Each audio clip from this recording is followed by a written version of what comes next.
আপনি যে মানুষ, আমি যে মানুষ, এটা আমি ভুলে গেছি। আমার মধ্যে যে শ্রেষ্ঠত্ব, এটা আমি ভুলে গেছি। শয়তান আপনার মনের মধ্যে, হৃদয়ের মধ্যে বাসা বাঁধে।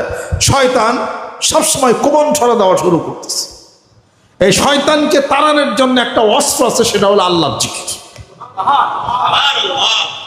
ভালো ভালো মানুষের সাথে বসা প্রভাব বিস্তার করবে। আপনার খারাপ লাইনে আপনি যেতে পারবেন না। এই দল জনগোষ্ঠীর সাথে, জিকির আলাদের সাথে, এই জনগোষ্ঠীর সাথে আপনি যদি বসেন, আল্লাহর জিকির করেন, ধ্যান করেন, খেয়াল করেন, তাহলে আপনি একটা মশা মাছিও মারতে পারবেন না।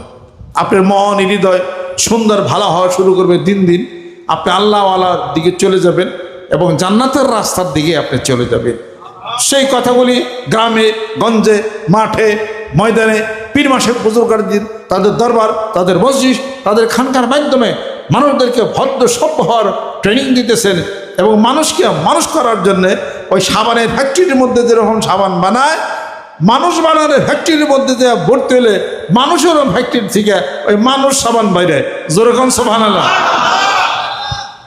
এখানে সে মানুষ বলে, মুর্শিদের খাস মহলে যাবি মনরে, মুর্শিদের খাস মহলে যাবি মাটির মতো হয়ে খাটি, মাটির মতো হয়ে খাটি, পণ কর জীবন মরণ, মুর্শিদের খাস মহলে যাবি মাটি থাকে মাঠের পরে, কোদালে কাটিয়া তারে, কুম্ভকার নিয়া তারে, কতই করে বিড়ম্ব, পানি ঢাইলা ছানা করে, আছাড়ের পর আছাড়ে মারে, তবু নরম না হইলে পারায়া করে নরম, মুর্শিদের খাস মহলে যাবি মনরে, মুর্শিদের খাস মহলে যাবি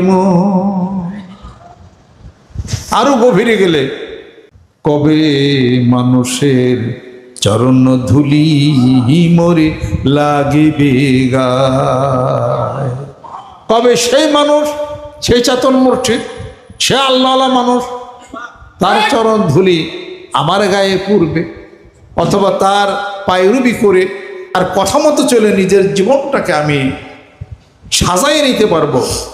খুদ খুদ মাওলানা রুম কামেলে নাসুর, তাগুলামে শামসুতি বিরিজি নাসুর। আর আমি মাওলানা রুম ওই পর্যন্ত কামেল হতে পারি নাই, পরিপূর্ণ হতে পারি নাই, যে পর্যন্ত আমি শামসুতি ব্রিজের গোলামি না করেছি।